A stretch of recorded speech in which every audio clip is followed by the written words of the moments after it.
Inilah salah satu penyebab terjadinya pengeblokan es pada evaporator karena filter saringan penuh dengan debu.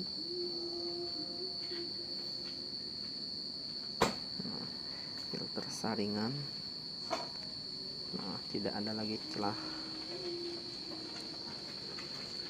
untuk menjaga sirkulasi. Jadi rutinlah dalam melakukan servis